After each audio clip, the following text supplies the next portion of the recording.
Okay, Anish, we ready to kick off? Yep, we should be going live any second now.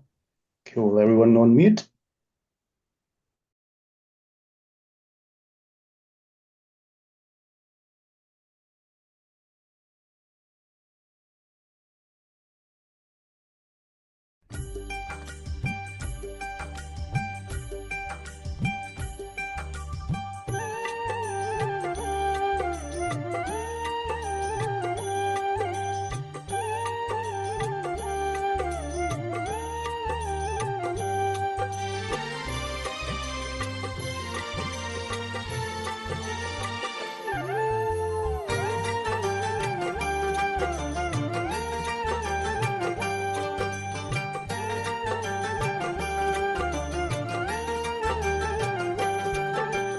हरिहंत प्रभु ना दर्शन करता ओम नमो हरिहंताणम सिद्ध प्रभु ना दर्शन करता ओम नमो सिद्धाणम आचार्यों ने वंदन करता ओम नमो आयर्याणम उपाध्याय ने वंदन करता ओम नमो उपाध्यायाणम सर्व साधु ने वंदन करता नमो लोए सब साहूणम सम्यक दर्शन मुझने मर्दो देसो पंचन मुक्तारो सम्यक ज्ञान मुझने मर्दो सव्वा पाव परासनो सम्यक चारित्र मुझने मर्दो मंगलानं च सर्वेषु नवपद्मी आराधना करता परमं अभय मंगलम परमं अभय मंगलम परमं अभय मंगलम.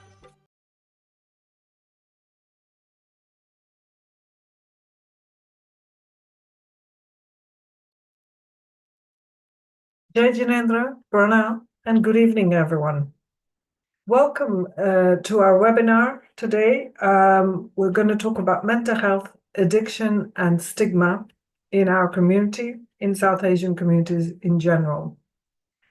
Before we start, I just wanted to remind you that if you or someone you know is facing issues that we're going to discuss today, this information that we're providing within this webinar is for awareness only and actually does not substitute for professional advice. So please consult your healthcare provider for support, for any support that is required. Further, we're also going to be posting on chat some links that we feel may be helpful to you. These are if you miss them on the chat, they will be available on the OA UK website on the webinars page, where the webinar can also be viewed again if you would like to, or if you know someone else who might be interested. So without further ado, I'd like to just say we're honored to have two incredible panelists with us. I will let them introduce themselves. The first person we have is Ricky. Ricky, hi. Hi everyone, my name's Ricky. I have been working with specialist substance misuse services for the past 17 years. Through my experience, I've both personal and professional, I've come to understand addiction a little more than I understood it 15 years ago or 17 years ago. And my passion currently lies with education and awareness to dilute stigma, to challenge stigma, not just in the Asian communities, in many communities, but I'll say Asian community today because I'm from the South Asian community. And yes, so that's why I'm here today. Thank you, Ricky. Our next panelist is Priya. Priya, can you introduce yourself? Hey everyone, yeah, I'm Priya, hello. I am an assistant psychologist currently, but I worked a variety of roles across mental health services in the NHS and charities over the last 7 years. I think South Asian communities, South Asian communities form the biggest minority group or majority group in the UK. So we are most common mental health disorders are more prevalent in our community in comparison to the general population. And people of South Asian heritage are less likely to access treatment, complete treatment, or recover following treatment. So because of these things, alongside growing up and seeing people in the South Asian community and my social network as well, living with mental health needs, and being very often ostracized, I'm really passionate about looking after people's mental health, and specifically, and maybe understandably as well, within the South Asian community. Thank you, Priya. Thank you. Today you will be sharing insights, personal experiences, practical tools to help us better understand these topics and support one another. I just wanted to ask the audience a question. If your loved one were to tell you that they have an addiction or mental health needs, what is your initial reaction? What are your thoughts? What would be your feelings? Where do you feel those feelings? Feel free to put it in the chat. Feel free to ask questions. But I think after today's webinar, we might have a better understanding of it from the both of you. You would agree with that, I'm sure, Ricky, Priya? Yes. Stigma. I'd like to start off with talking about stigma. Priya, how best can we understand stigma around important topics such as these? How can family members or friends be supportive without judgment or pressure? It's quite a big thing for the person going through it, but the family and the friends that are around it. If you'd like to share, please. So I'd like to do an exercise with you for us to think about this. Before we do this exercise, though, I do want to put in a disclaimer, because this exercise may bring things that we may find quite emotional or emotion invoking. And so if at any time this feels like too much, and that's completely fine, have a break. Go get a glass of water. The moment that it just feels too much, I would like to recommend having some caution. Yeah.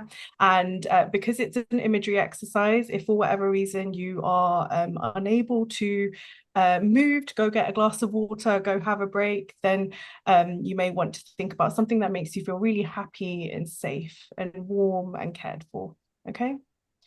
So I want you to think about something that you don't want anyone to know about ever. It may be a secret, it may not be a secret, but it's something you do not want the people you love, care for, or know to know about. Now, for the next part of this, I want you to imagine, you do not need to talk about this.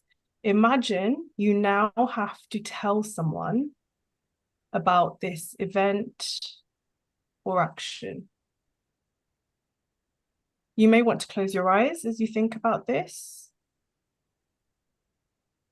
And you may want to think about where you're sitting or standing as you tell this person about this thing, event, or action that you don't want to talk about. You really do not want to tell anyone.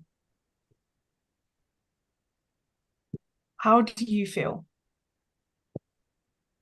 Can you name the emotion that you feel? What are your thoughts saying? Do you notice anything different in your body?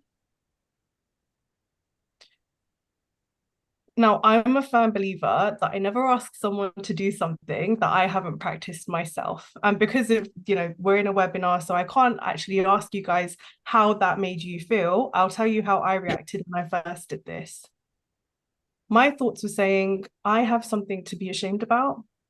I shouldn't be talking about this. This isn't okay. Priya, what are you doing? You're letting yourself down. No one's going to accept you if you tell people about this. I was feeling really sad and really scared, actually. And in my body, my heart, even just thinking about it, made my heart go really fast. I started sweating. I felt really physically uncomfortable. Oh, see, look, even talking about it is making me choke on my words. Like making my stomach, like got butterflies. I felt really uncomfortable. But this is how some people may feel when they talk about something that holds stigma around it.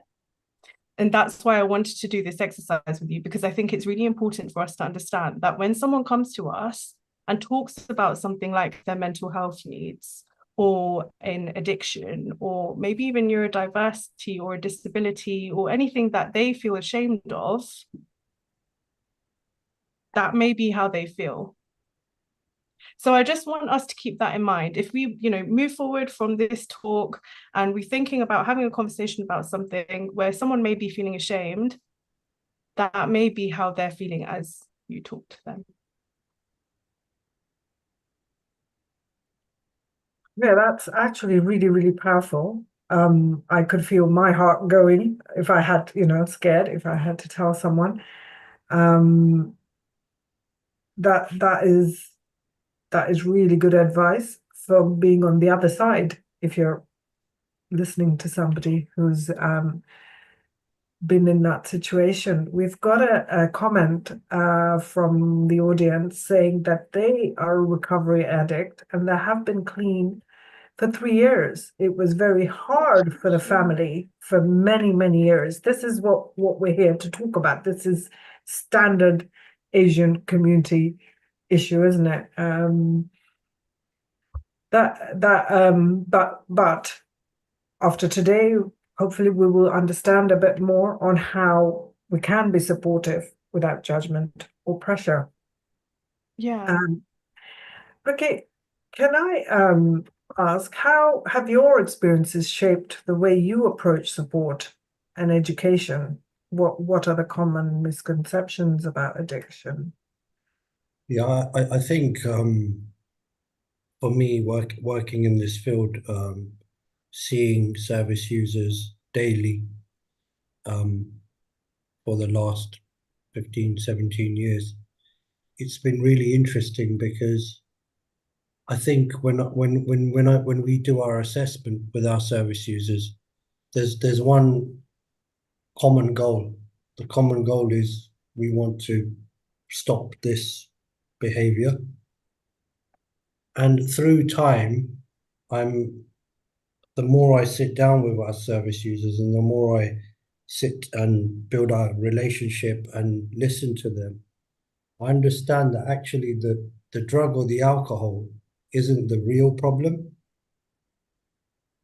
They're just using that to manage symptoms of other problems. So that's when I'm learning more about people's traumas. And the traumas are, they range from anything emotional, physical, sexual abuse in some cases. So it's quite interesting what I've learned over the last 15, 17 years, and how my thinking around this is that we sometimes see a person in addiction or we see their mental health behaviors and we judge that person based on what's in front of us. And my experiences have taught me that there's something behind that. And it's always something traumatic. And the interesting thing about trauma is that what's traumatic for me may not be traumatic for somebody else. or they may have support mechanisms in place to be able to deal with that level of trauma. The other thing that I've learned about trauma is, for some of our service users, is that it plays at different volumes at different times in their lives.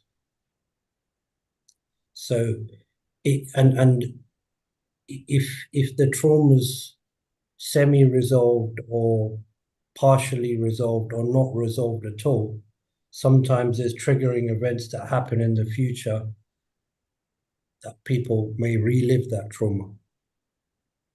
I'm also finding with people that have experienced trauma is they may experience a traumatic experience in their childhood that's been unresolved, but they keep having other traumatic events that are added to the original trauma, which is quite interesting. I hope that's answered your question, Shilpa. It has. It's quite clearly actually answered it. I guess knowing that would make you feel more sympathetic, wouldn't it? Or empathetic towards somebody who will come out to you, you know, and say that they have an issue or an addiction or a problem.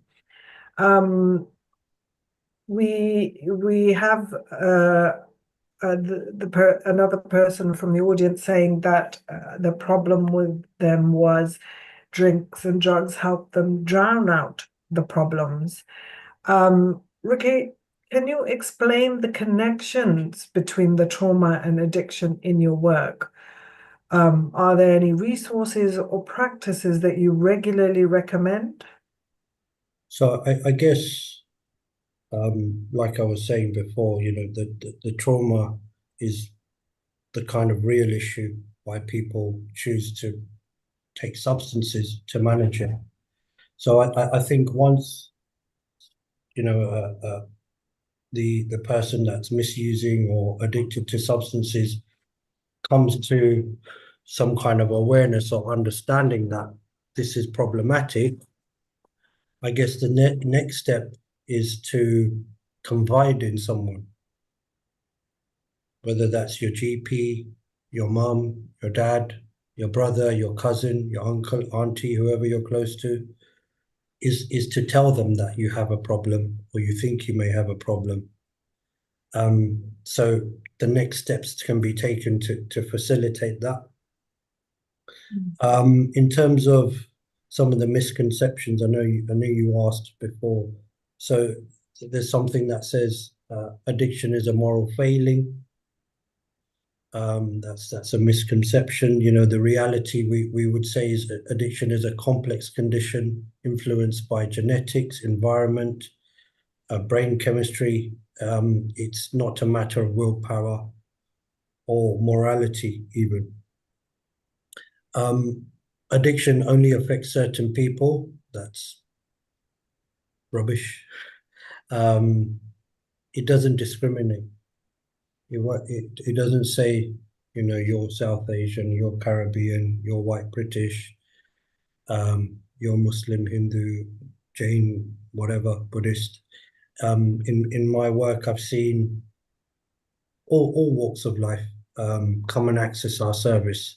People that don't have much money, people who have lots of money, people who are somewhere in the middle.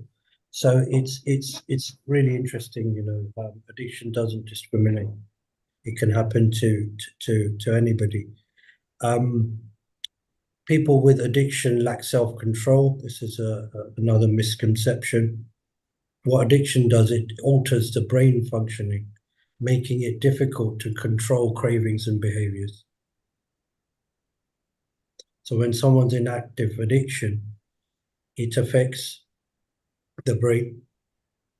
So it can make it difficult for them to manage if they don't have the correct tools, or if they've not had any treatment. It could make it difficult or challenging for them to manage their cravings and urges. Withdrawal is the hardest part. So that's a misconception also.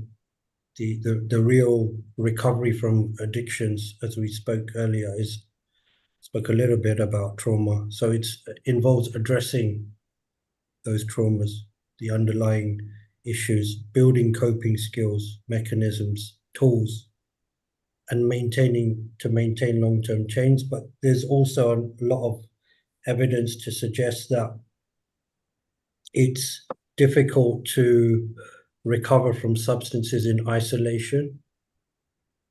So support is required. I've seen it in my work. There's many service users that access our service that don't have any support at all. They're on their own. They live on their own. They have, even if they have family, they don't have any contact with them. So, and I've found service, and they find it difficult to engage with services, to grasp recovery, to engage with recovery interventions, etc. Whereas there's another cohort of service users that have some kind of support network or positive connections, who seem to be a little or more successful in their recovery. So there's another misconception is you can overcome addiction alone. That's not true. You will require some kind of support. And I think I've seen when family members can really support the service user, they tend to do much better as well. And especially in our communities, I've seen. Relapse means failure. So sometimes we may know someone, or or even in my work, we're working with people relapse. That doesn't mean failure. For a lot of people that are in long-term recovery, and I can probably say this for mental health also, mental health recovery, is relapse is part of that recovery journey. And when relapse happens, it's not a failure, it's a chance to learn, to see, what can we do better next time, and where what can I apply, what tools, techniques I can apply to strengthen my recovery. And addiction is only about substances. That's another myth, or misconception, sorry. Behavioral addictions such as gambling, internet, can have similar effects on the brain and functioning and behavior.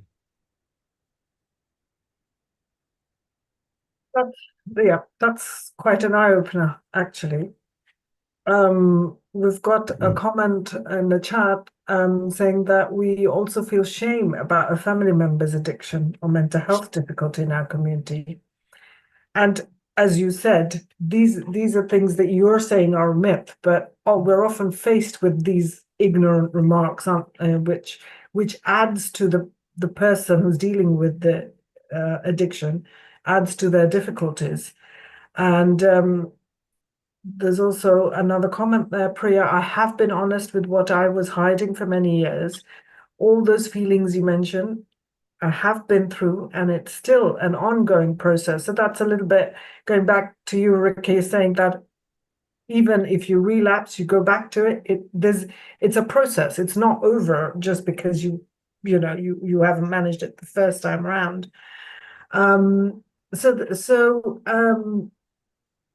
How, Priya, considering what we've just had comments from, how have your experiences shaped the way you approach support and education? Because that's what this person is saying, isn't it? That the family members initially made these remarks, and it just added to their difficulties.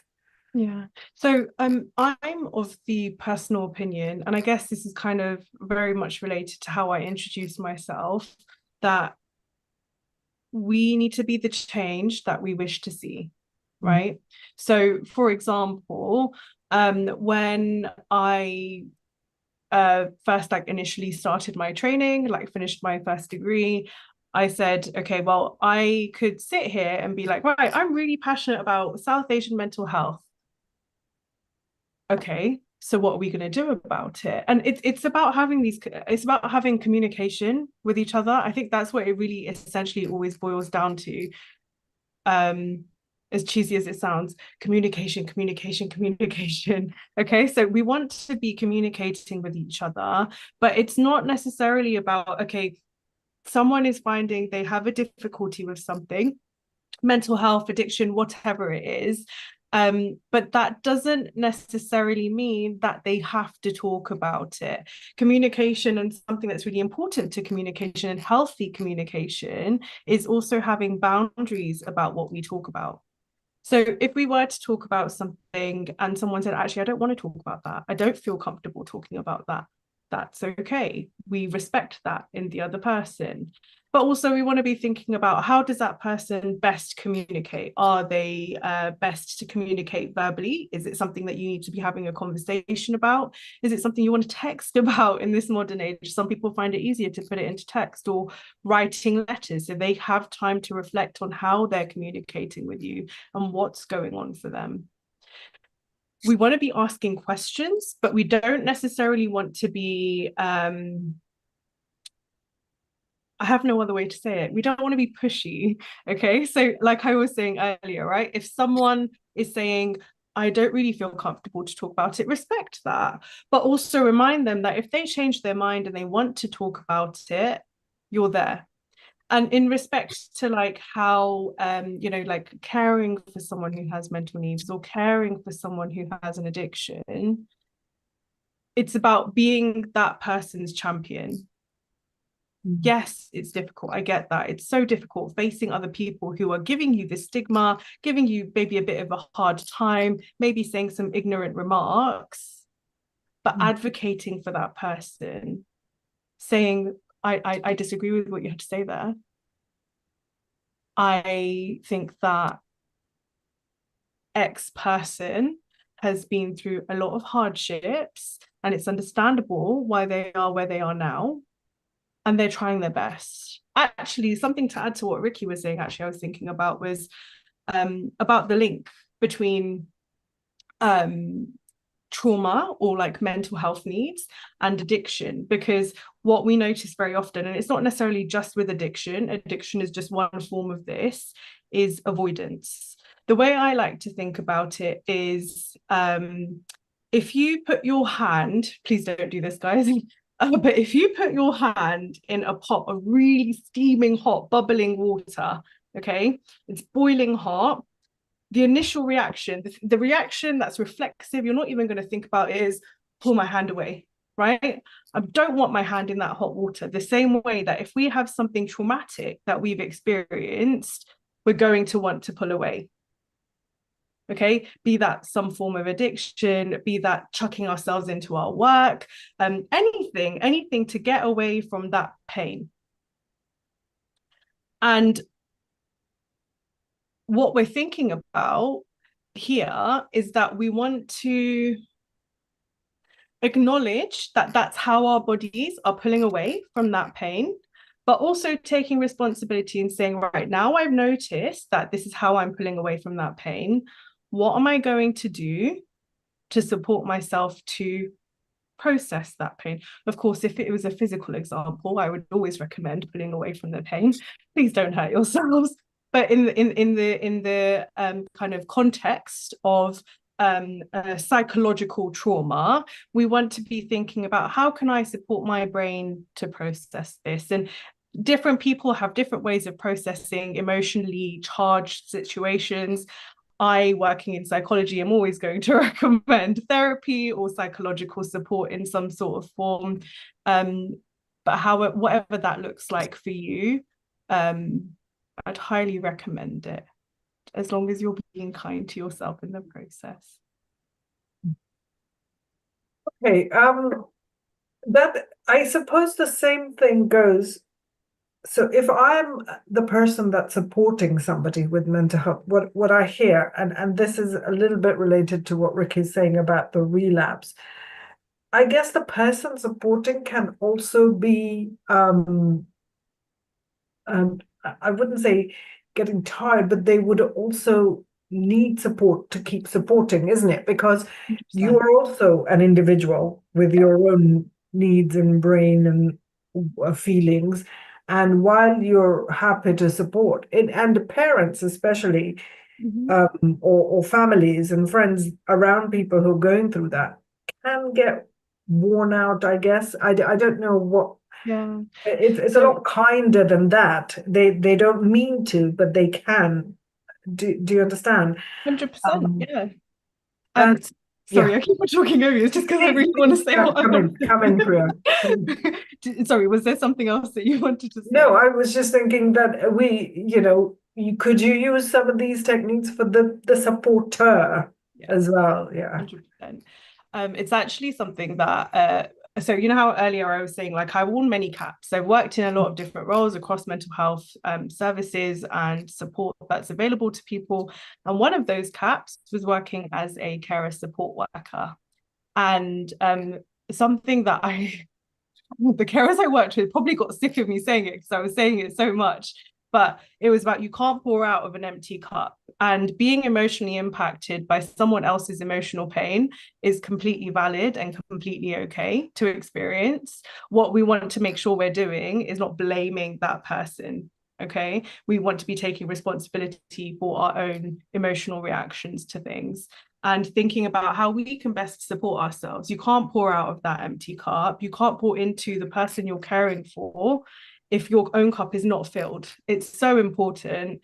Your well-being needs to come first, right? So the same way that, for example, if you're on a plane and you're having a crash landing, hopefully none of us will ever experience it, but I'm sure you've heard it. You know, you put the air mask on yourself first and then you put it on someone else, because otherwise you're not going to be able to do that person justice. So it's so incredibly important. And actually, you know, most of these things that we're talking about can be generalized to the support that carers require as well. Completely get that. Yeah. So Ricky said something about the myths about addiction. What are the common misconceptions about mental health, Priya? Oh, there's quite a few. I guess some that come to mind are about people who have mental health needs are incapable of making their own choices.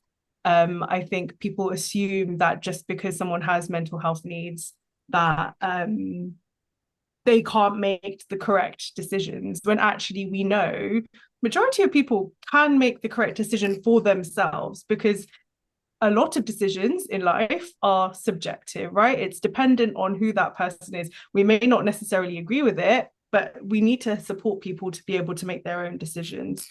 And in fact, you know, working within the NHS and mental health services within the NHS, we always assume someone is capable of making their own decisions unless proven otherwise. Okay. And that's normally within the context of them either harming themselves or harming the people around them. Another one that really, really gets under my skin is a very common misconception is thinking that people with mental health, the blame lies with them. Which I disagree with that a lot. When someone experiences mental health needs, there is a certain element of responsibility, but the causation is normally due to something that has happened to them. You know, life is not perfect dandy and some really happy, I want to say Bollywood movie, but Bollywood movies tend to be quite sad. So let's say a Hollywood movie that's really happy, right? You know, life is not like that. We sometimes do experience things that can be really painful. And naturally, our brains will react to that. So it's not to say that it's someone's fault that they're experiencing mental health, but it is their responsibility to support themselves and address anything that is impacting their well-being if they are capable to do so.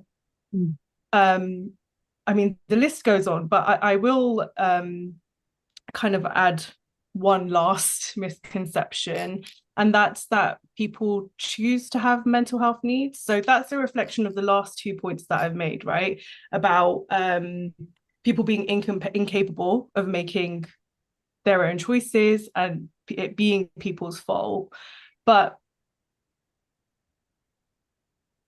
as someone who has experienced mental health or has experienced a clinical diagnosis of mental health, I certainly did not choose pain like that. That was, I don't wish that upon anyone. The people who've been the most horrible people in my entire life, I don't wish that upon them, because that pain is earth-shatteringly horrible. I have no other way to put it. So it's not a choice. If someone had a choice, I'd probably be out of a job, actually, to be fair. Because people are not going to choose to go through that pain or choose to impact the people around them because they are hurting themselves. Well, and Ricky explained beautifully, isn't it, that there's usually trauma behind this sort of thing anyway. I know with addiction, but also, with mental health issues. So yeah, we're trying to be. Thank you for sharing, actually, because that is brave of you. And I guess you can share it now because you're on the other side, maybe there, maybe not completely there, but slightly you're better than you were. So you are able to share, right? Well, say that again. I was just gonna say, so like we were saying, right? Like sometimes mental health needs don't always go away. Sometimes they do, and you don't necessarily experience it ever again or to a clinical level. It comes and goes, it ebbs and flows, and that's quite a normal reaction to this very stressful life that we live in 2025. Yeah, exactly. I wanted to ask you this question, and that was, how do you approach conversations about mental health with those who may not believe in it or feel shame around it? But we've had a comment from somebody in the audience who's listening, and if you just bear with me, I'll read it out. It's quite interesting. So from a personal experience, I agree with Priya.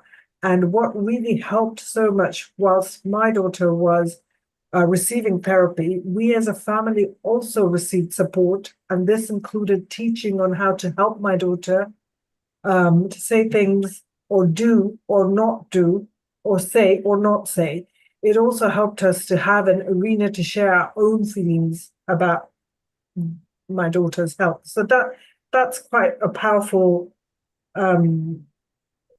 testimony from the carer's perspective, isn't it? So just going back to it, Priya, how do you approach conversations about mental health with those who may not believe it? Because that is, and who feel shame, because that is what our community, a lot of, not all of them, but that is what one of the issues we face in our community, don't we? Yeah. So as a social justice warrior, put my social justice warrior hat on, I think that it's all about education. I think that especially within the South Asian community, we are not educated, or we are not as educated as we should be around mental health needs and around addiction. And I think where we share education, that's where the power lies, because a lot of that ignorance that we find around mental health not existing, or the shame that we as a community, but also at an individual level, hold around mental health needs, education really supports that. So education can look like different things for different people, right? Education can be the education that you access through your local mental health services. Education could be coming to this talk today. Yeah. Education can be seeking valid information online, because not everyone says the correct thing online. So make sure you get that information from a valid source. But also being gentle and caring and patient. And I guess what it boils down to is being compassionate, because no one wakes up and thinks, today I will be a villain, okay? Or today I will just choose to disagree with everything that everyone else says. Everyone says something or does something because they think that they are the hero in their story. They are the person who is making all the correct things. I would say 9.5 times out of 10, most people are doing things with the best of intentions, but it doesn't necessarily always follow through in the best of ways. Yeah, absolutely right. And that can be said for so many other things, you know, Yeah. generally in life, right? Yeah. I don't know, Ricky, do you want to add anything to that in terms of what Priya's just explained, those who may not believe in it or feel shame around it, how to deal with it? Is it the same with addiction? Obviously it is. I can see that with the compassion and the gentleness. Is there anything else you want to add to that regarding addiction Yeah, when you're supporting someone? yeah, thanks, Shilpa. I think one thing that comes to mind for me, especially in our communities, is certain interventions being offered that are not professional, or certain actions being offered that to the service user or the person that's got a drug or alcohol problem. I think sometimes they're more detrimental than helpful. So, for example, let's do the special spiritual ceremony, which is very valid. It's got a beautiful place. However, that alone, or getting somebody engaged and married, and anything like that, or setting them up in a business or whatever, those are brilliant things. They're so good, but it's got to be done post treatment, or at least alongside it. There has to be treatment involved somewhere. So sometimes I'm finding, especially in our communities, people with substance misuse problems, or we've done this puja, or we've done this, and nothing's kind of working, etc. But I think, like I said, there's a massive space for that, and I'm a big believer in those actions and those spiritual activities. However, professional help is always kind of required. I would advise that. That's some of the challenges we have. And I think what's important is going back to some of my experiences, is when the family member or the carer or the husband or the wife or whoever of the service user is participating in that person's journey, even for themselves. So they're supporting the individual, but they're also reaching out to somebody about them, about the things they're experiencing. They tend to be more successful. And what you'll find is there's certain groups out there also. There's Al-Anon that works with family members or carers or people who are supporting a service user. So it's only for those guys. The people actually using substances don't go to these meetings. So they're quite useful. But I guess the challenges in our community is, especially for the older generation, is why I'm going to discuss this with someone from my community. That's the big thing. So I think the positive is, and it's happening, is to find like-minded people, to be connected to like-minded people, like-minded parents, or people that are supporting somebody through that kind of issue, or having a forum for these kind of support networks within our community. So people then feel comfortable to be able to talk about their son or their auntie or uncle or whoever it is, without fear of judgment. That's very important, isn't it? It's hard. I think it's really hard to find that forum within a community, But in this country, I suppose we do have forums like that outside of the community. It's just a question of knowing, that there is that and then how to access it. That's quite interesting. Thank you for that insight.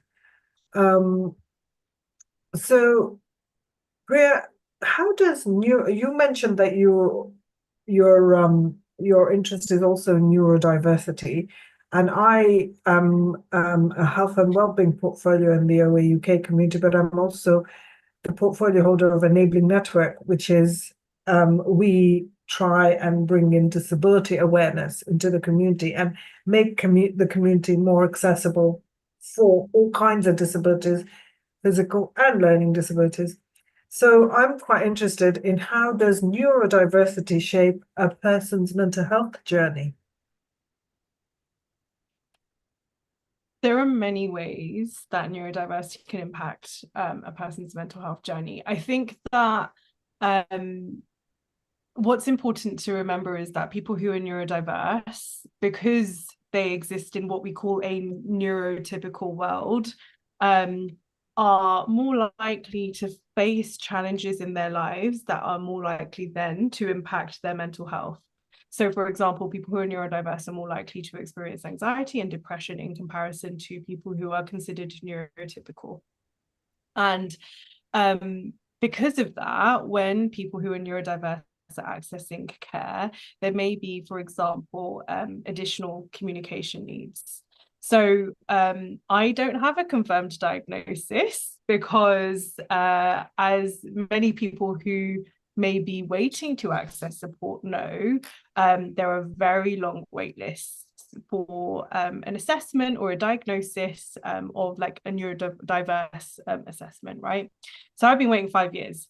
I suspect that I may be neurodiverse myself, and because of that, I think that a lot of the things that impact someone's mental health journey are things that I've experienced myself. But also I have also like read research, so I'm not just telling you my own story, guys. Okay, so things like additional communication needs are very much present for people who are neurodiverse.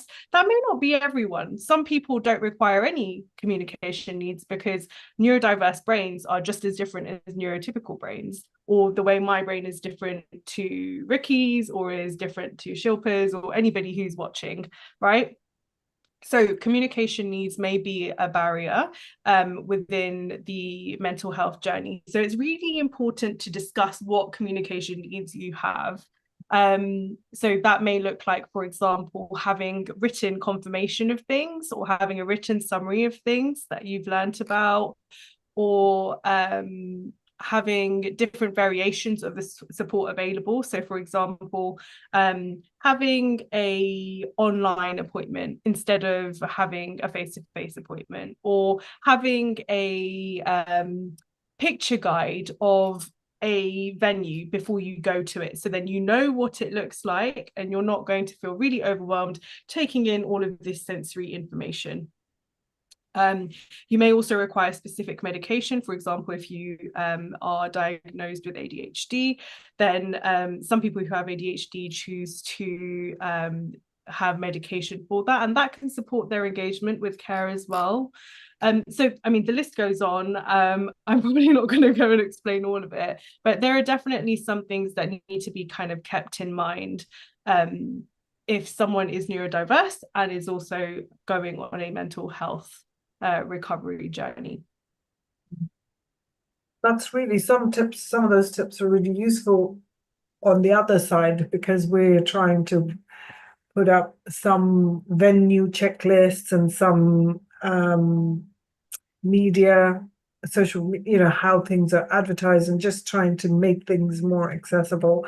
And it is really hard to see neurodiversity on someone. It's a very much a personal thing, and you won't be able to tell if you look at people that there's, that they have issues. And one of the things I find is that as trying to get a community to be accessible, the difficulty, leaving aside the attitudes of certain certain people in the community, leaving aside that, sometimes it's even hard for them to know that these are the needs that this person has. I'm not talking about their Yeah. family members, but people, who are providing a community service, or you would have an event, and it's really hard. We've talked about sunflower lanyards and things like that, but the awareness we're getting there, but it's Yeah. taking a lot of time. Yeah. So that's quite interesting, I think, from the Oshwal community perspective, is and part of the work we're trying to do in the community is. So my next question is, what are some simple ways people can support their mental health day to day? And I guess this would mean for people who need the support, and the carers as well, who would need to support their own mental health, to support somebody with mental health issues. I think this is my favorite part of today because we get to do some well-being exercises. So once again, like I was saying earlier, with doing things where you're taking part at home or wherever you are while you watch this, make sure that if anything that's feeling quite emotive for you comes up, to go and take a break, think about sunshine and flowers and happy days and things that make you feel warm and fuzzy inside, because you want to be taking a break from that.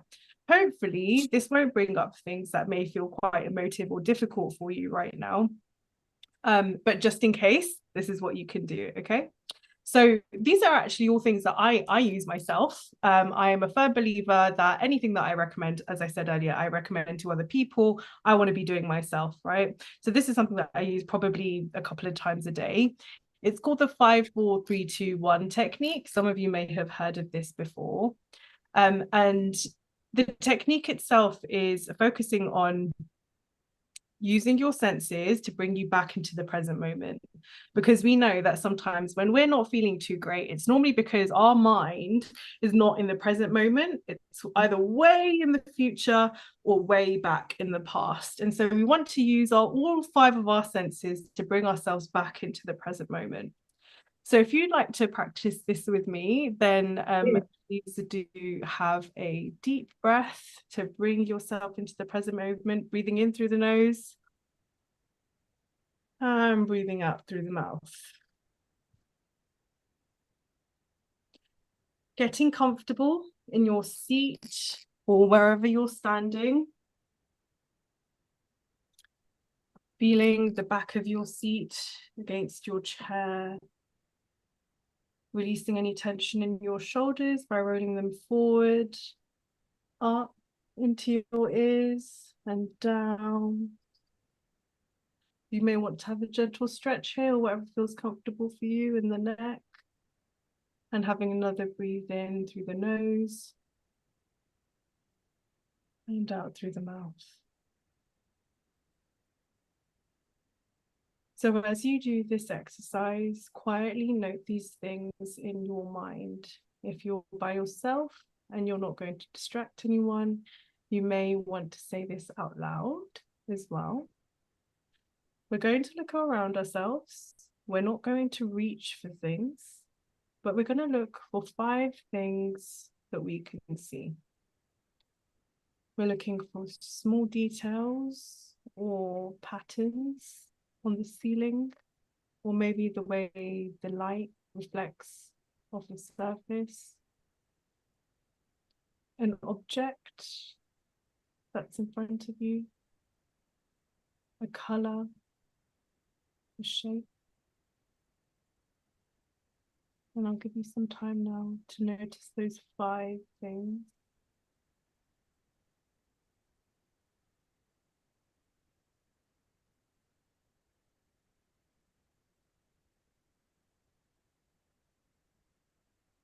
Next, we want to be thinking about 4 things that we can feel.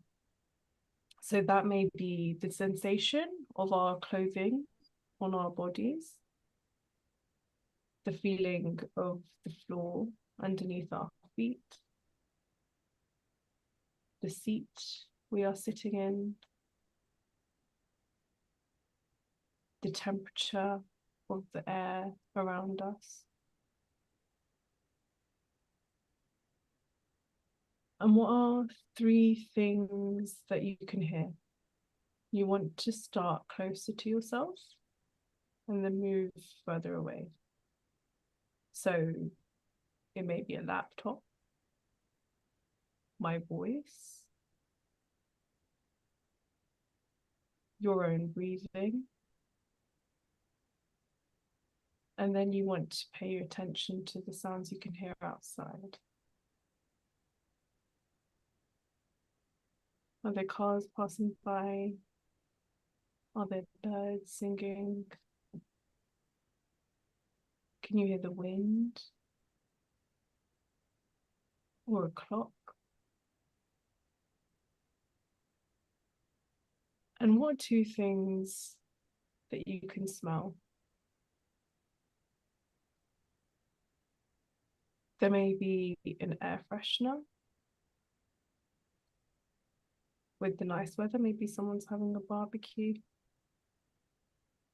Are there flowers around you or an unlit candle? Have you put perfume or aftershave on? Or maybe some of your own toiletries. And lastly, we want to think about one thing that you can taste. And if you haven't eaten or drunk something recently, then this might be quite tricky. But what you could do is pay attention to the lack of taste. Is there just a bit of staleness in your mouth? And can you taste that? What words can you use to describe that taste?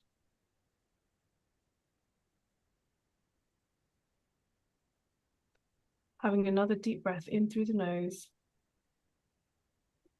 and out through the mouth. And when you're ready, bring yourself back to our call. So,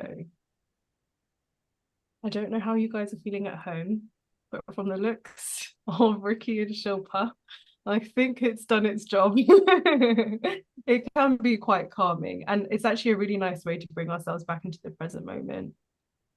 You may want to pay attention to how you're feeling now in comparison to how you were feeling just before doing the exercise. I know for me, I practice it as I tell you guys to do it as well. So I know that right beforehand, I was feeling a bit jittery, a bit nervous, because I'm like, oh my God, I don't know who's watching me right now. I feel a bit nervous about that. And I have been for most of this talk. And actually doing that exercise, I'm feeling pretty chill. I'm feeling pretty calm. So that can be quite helpful. Shilpa, do we have time for another one? Yes, by all means. Before we Yeah. go into another one, I just want to let you know, I felt like totally calm and chilled, like you said. Oh, lovely. I'm gonna try. I don't know how I'm gonna do this, but I tend to need this kind of feeling before difficult meetings. Yeah. This is very shallow compared to what we're talking about, but I do feel that we could use this in a lot of other aspects of our life, right? So yeah, we do have time for another one, Priya. Yeah.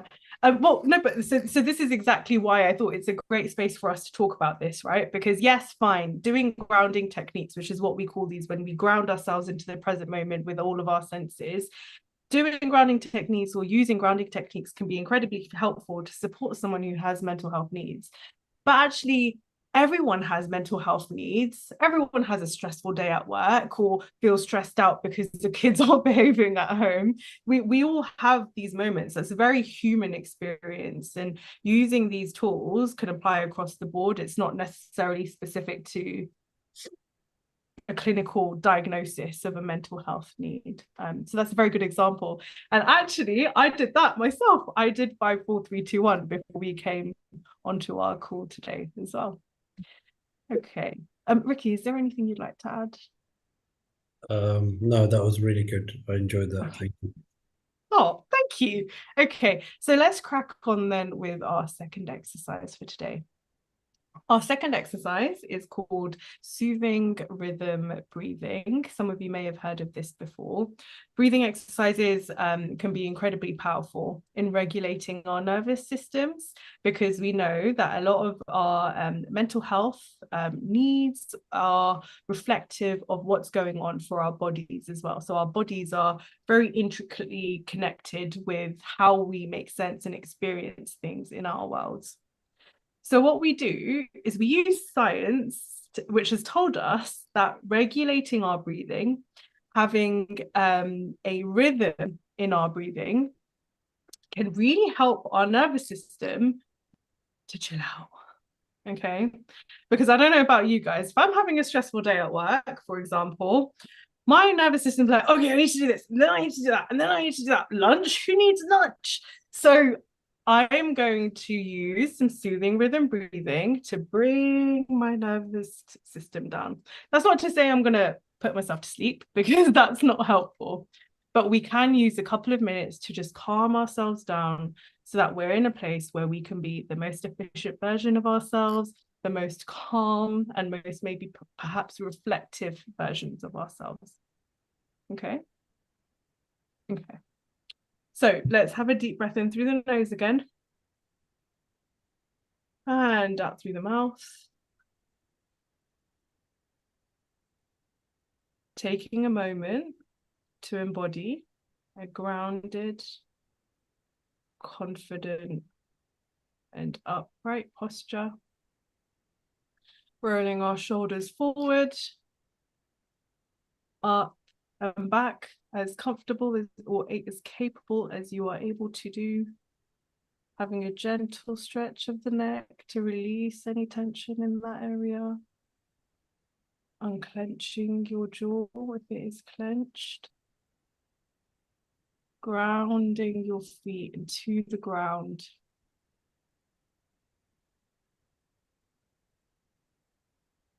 Having your spine upright or in a comfortable position for you. Shoulders slightly back and chest open. Bring your head into an upright position. And if you feel comfortable to do so, invite a friendly and caring expression to your face. And if you'd like to, you may close your eyes or keep them open, as comfortable as what is comfortable for you. If you ever find that your attention drifts, that's completely normal. That's your nervous system telling you, ding, ding, ding, I am a fire alarm system and I am ringing. And calming down right now is ringing that bell. So if you find that your attention drifts, that's completely fine. Just gently bring your attention back to my voice. Breathing in through the nose and up through the mouth. And then returning to a rhythm of breathing that feels comfortable for you. Mindfully paying attention to your breathing. Noticing the sensations of breathing in as the air travels from your nose and down to your airways, and then back up and through your mouth.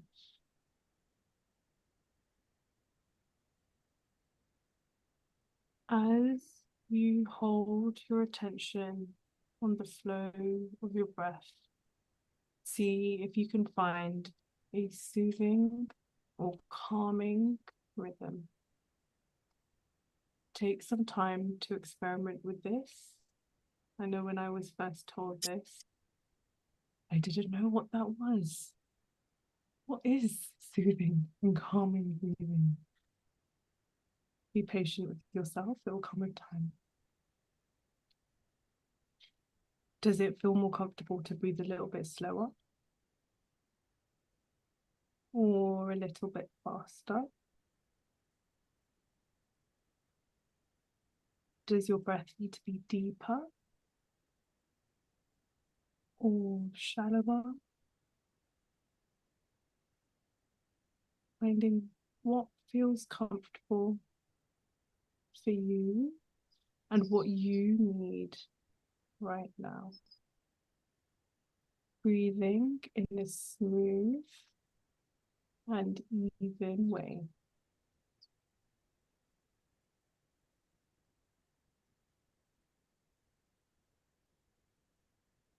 If you notice your attention moving away from my voice, gently bring it back to your breath and to my voice. Tuning back in to that calming or soothing quality of your breathing rhythm.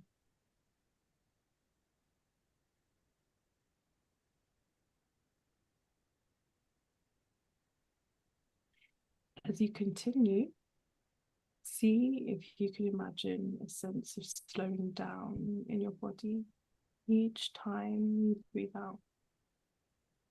Breathing in through the nose and out through the mouth. Releasing any tension in your muscles. You may notice your body feels heavier each time you breathe out. Your feet feeling more grounded into the floor. And your legs feeling more supported by that grounding.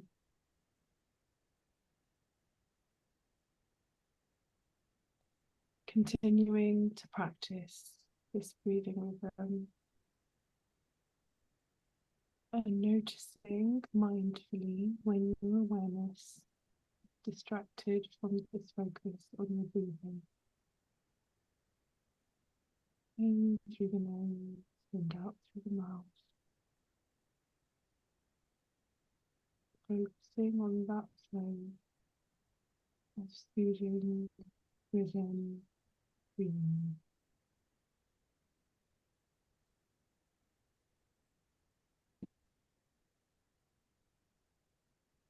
When you feel ready to, gently open your eyes and bring yourself back to your room.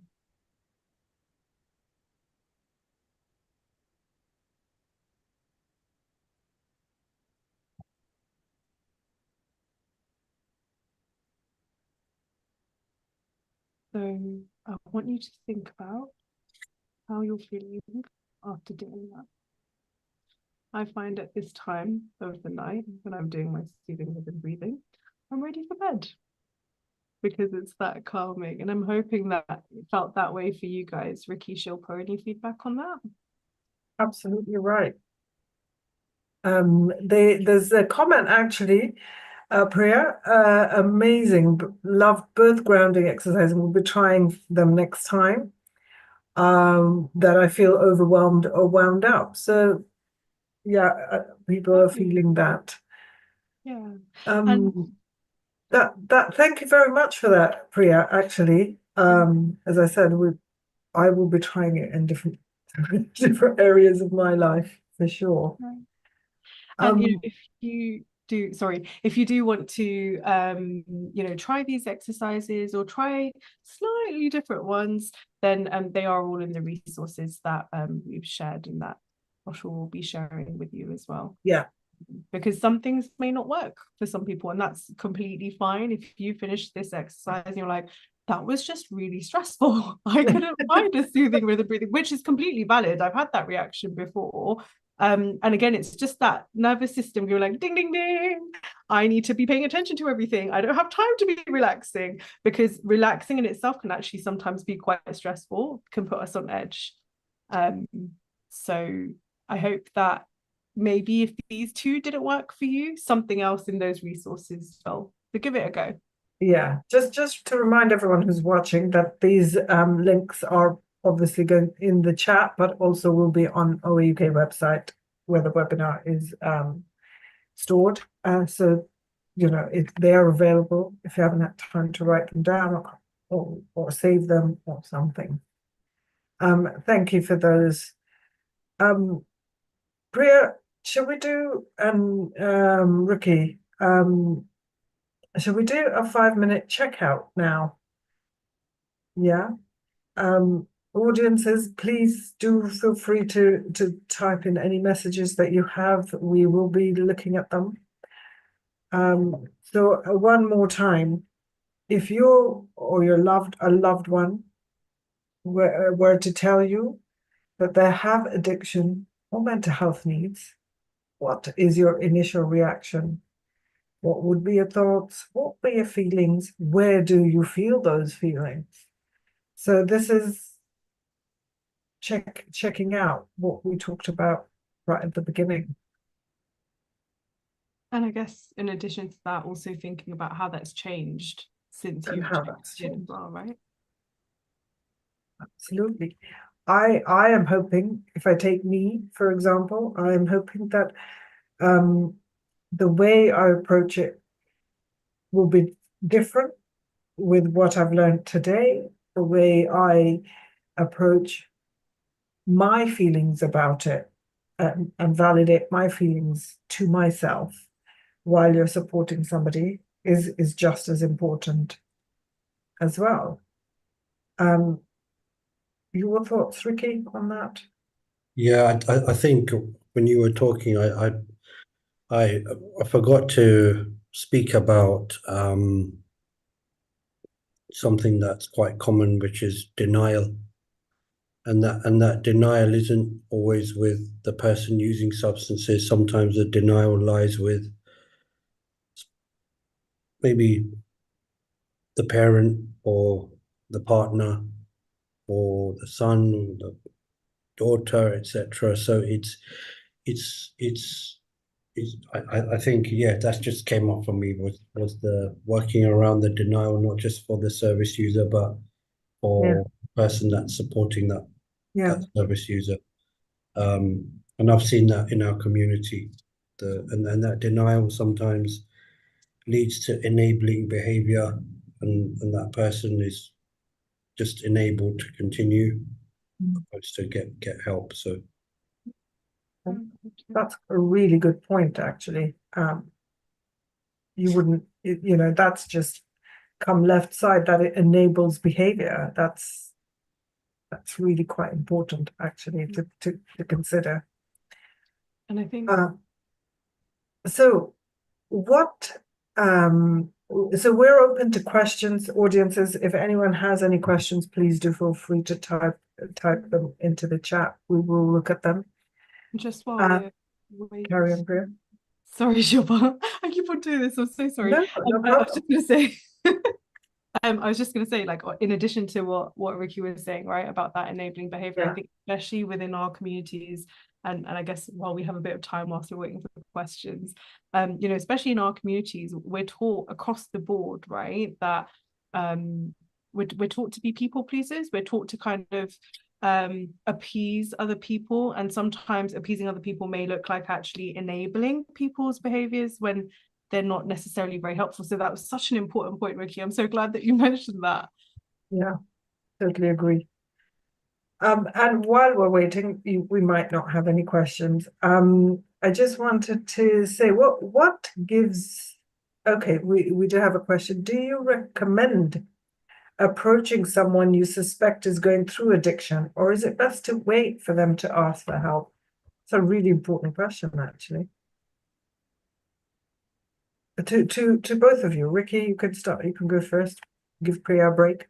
yeah, I think it all depends, on the severity also, because treatment works best when it's led by the service user or the person using substances, that the outcomes are going to be better. But if that person severely, damaging themselves, and there's many kind of health implications, etc., that they can be approached. You could get somebody to maybe speak to them, somebody that they're more comfortable.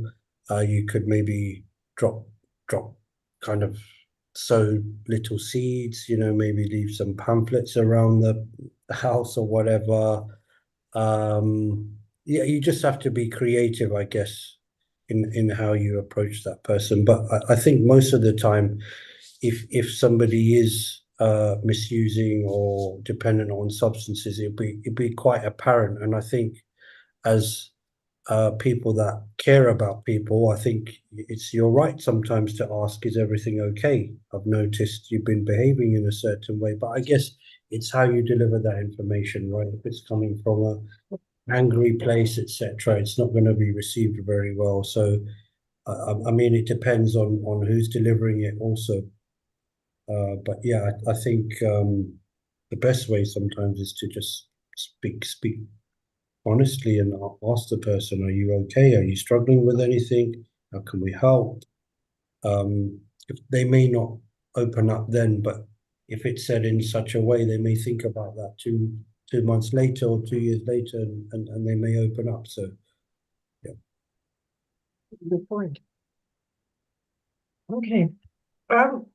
So what gives you hope about the future of mental health and addiction support in our communities? If I could ask both of you one at a time, Priya, what gives you hope about the future of this?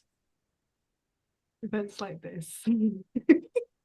Probably sound like a paid supporter for this event, but it's so true. Like, if you think about community events that were available to people even like 10 years ago, this wasn't really something that I think would have happened. I mean, I'm more than welcome to like hear if you guys thought it would, but in my personal experiences of being a South Asian woman, completely unheard of. Like, that's just not a thing. So, things like this, I think, are a step in the right direction.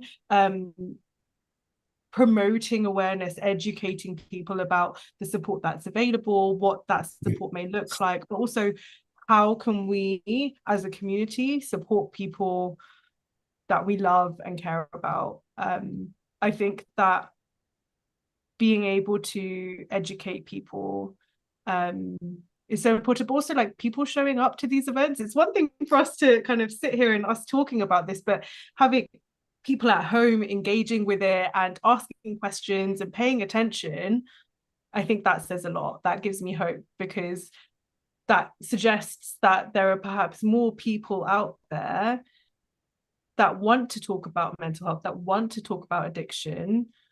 Because I don't know about you guys, but I'm certainly, I've felt for a very long time that it's just something that we do not talk about. And I kind of felt really alone with those experiences and my opinions. And actually, there's a bit of a community out there. So that really gives me hope. It's very reassuring. That's why I keep on smiling. That's great, Priya. That's great. Ricky? Yeah, I guess some of it is similar to what Priya's saying, the fact that we're having these discussions and this awareness on these topics is a massive step, especially for our community. And, thank you, Oshwal. Thank you for letting us talk about this, because not every community or different, sects within our community want to talk about it. So I really mean that. Thank you so much for letting us talk about it. That's the important thing. Yeah. And also, I think obviously the education awareness, but in the link we've got the resources link or page. We've got a rehabilitation center there for addiction and mental health, and that rehabilitation center is based in India, in Maharashtra, Pune. So there's also another rehabilitation center mentioned there in that link. It's more local, which is in Finchley. So yeah, but I mean, I think we're with the next generations, or even the one, say, above me, we're coming to terms with this slowly. I think we are. There's still a lot of work to do, but we're coming to terms with this. We're recognizing that it is an issue. We're recognizing there's a solution to the issue as well. I think for the longest time there wasn't any kind of solution to the addiction or mental health issues, and now we have those solutions. There's a lot of help there professionally and privately if you wish to seek that help.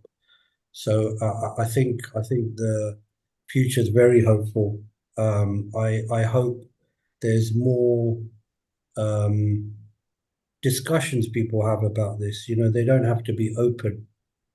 They don't have to be open. They could be with anybody that they feel comfortable with. But I hope people are able to speak up and talk about these issues. And that's the main thing, the main reason why we're doing these as well. So yeah, I see it as very hopeful. And thank you. Thank you to both of you, actually. It warms my heart that we've got quite a lot of comments in the chats, people saying this, it's interesting, it's valuable, thank you. And the fact that this is just the tip of the iceberg, isn't it?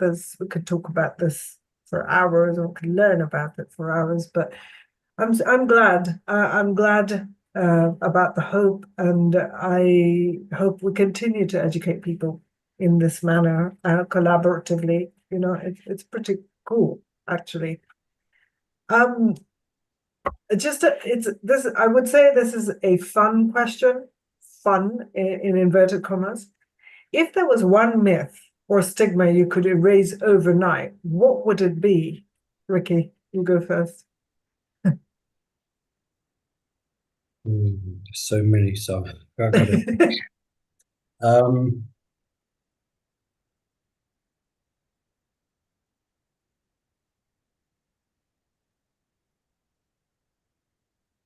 While Rick is pondering, Priya, you have one? I have thought of one. I was just trying to think if there was, because that's a really big power. I want to make sure that I'm thinking of the right one. But I guess, okay, fine. There might be things that are more important, but I think something that's definitely up there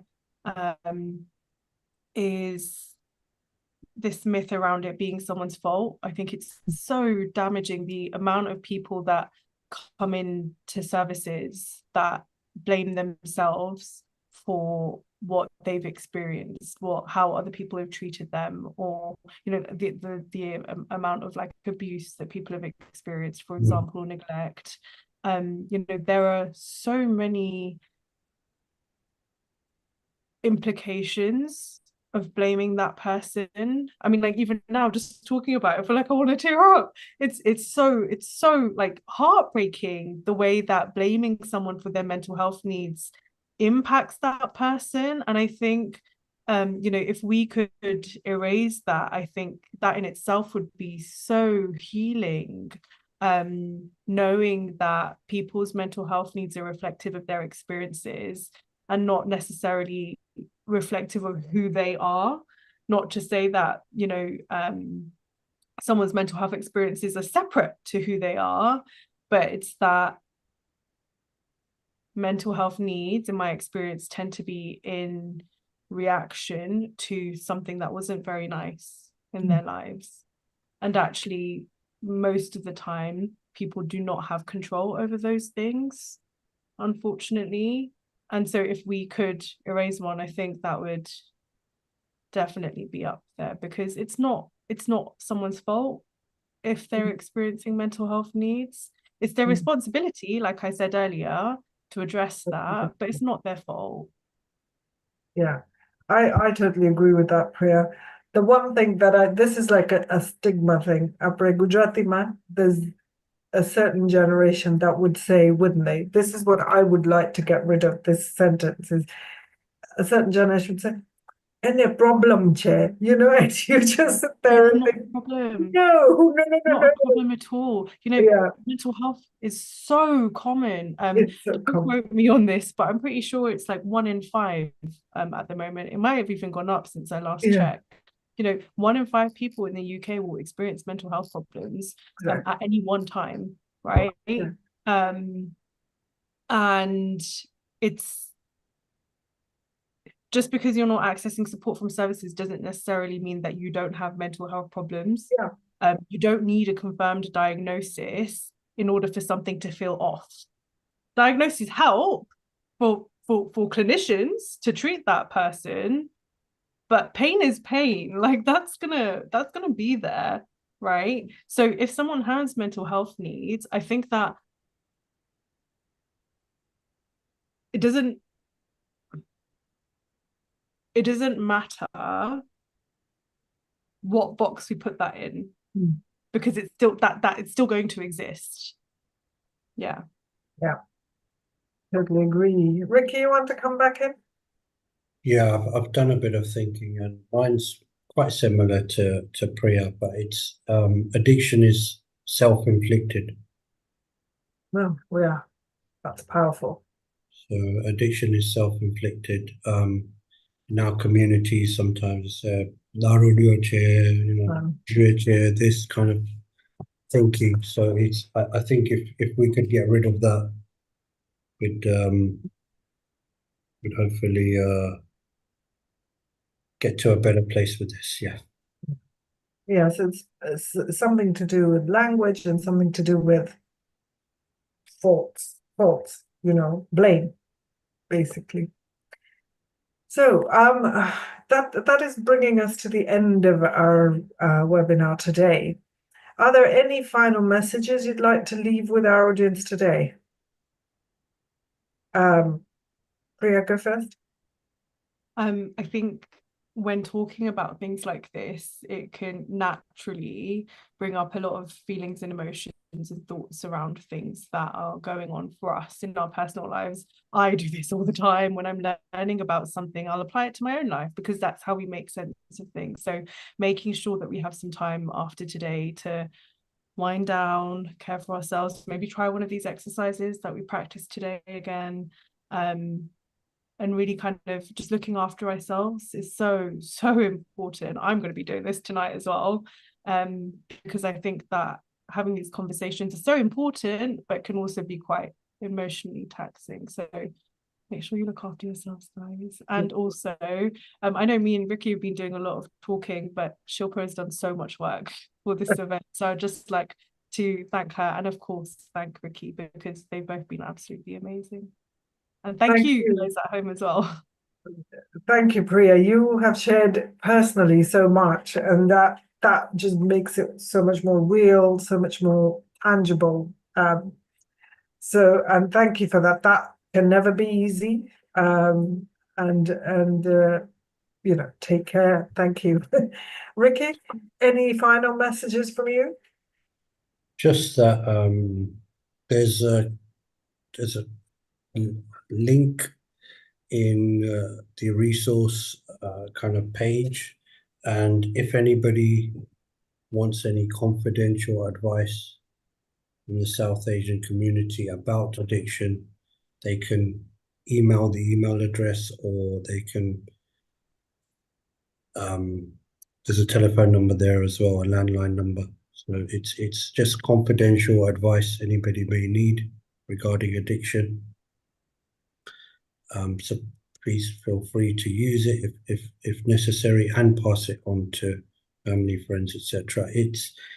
I will say that it's not a treatment service, but we can surely signpost and listen and advise and just support people, to get them in the right direction. And sometimes it may just be an entry level to somebody's treatment, where they're just offloading about somebody or themselves, and we can kind of signpost them in the right direction. So that's there. And I think it's important to, if anybody is struggling with any of the issues that we've spoken about, is to get professional help if required, and also try and keep yourselves safe, with this. You've got some grounding techniques, etc., that you can do. But yeah, I just want a big thank you to everybody who's online. Big thank you to Oshwal, Priya. Thank you so much. Thanks, Ricky. That's really kind, and that's almost invaluable resource that you've put out there. So thank you so much for that. My final thank yous will be to our team, our media team, who has made this webinar possible. And thank you all at home for watching, for participating. If you feel that anyone else could do with listening to this, please, it is on YouTube, so it's going to be there for a very, very long time, forever, I want to say. So please do go onto the Oshwal page, the webinar page, and you will be able to access it. And of course, thanks again, Priya and Ricky. Good night, all.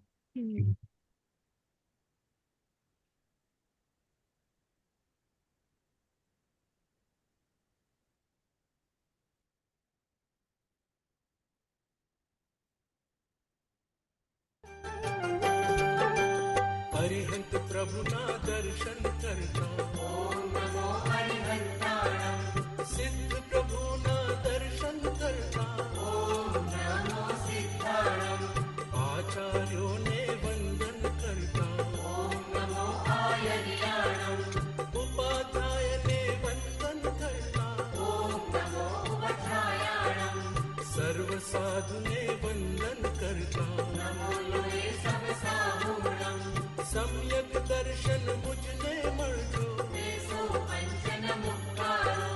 सम्यक ज्ञान